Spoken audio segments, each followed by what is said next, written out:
After being turned down by two other hospitals, a 15-year-old is on the road to recovery following a rare life-saving surgery at St. Louis Children's Hospital.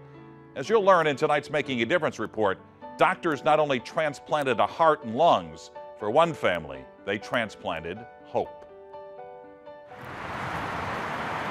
At the St. Louis Science Center, visitors often marvel at the exhibits. A sharp or acute angle creates a lot of friction. But when it comes to the wonders of science, those exhibits have nothing on this teenager. Last fall, 15-year-old Spencer Kolman nearly died. Frankly, when I saw him, he was in extreme distress. It all started when he was just a toddler. As Spencer was learning his first words, his parents were learning the word rhabdomyosarcoma and how to treat it. Chemotherapy, surgery, radiation, more chemotherapy. We'll go this way now. The good news was, by the time he was 2.5, his cancer was in remission. A single quick exposure looks grainy and dark. The bad news was, though they didn't know it then, the chemotherapy injured his lungs and heart. He got involved in drama. He got involved in band. He got involved in Cub Scouts and later on Boy Scouts. But over time, he developed breathing problems. And one day, while playing hockey, he collapsed. I didn't know what it was. I didn't know if I was like sick with like a flu or virus or something.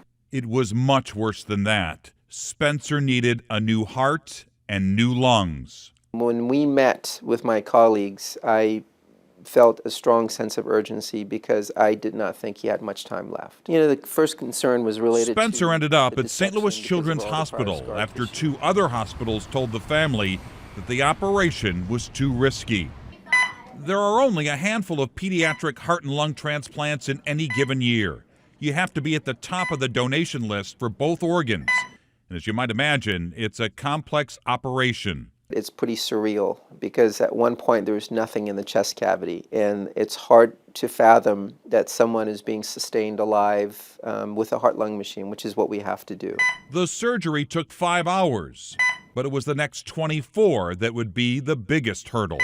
Just seeing him the next day, the first day, and how well he was doing, and he was already looking like he was ready to have the breathing tube removed. I was delighted. I thought we'd hit a home run with him, yeah. Fast forward 2 months, and Spencer Kolman is looking forward to going home. You could tell just by the way he could breathe normally.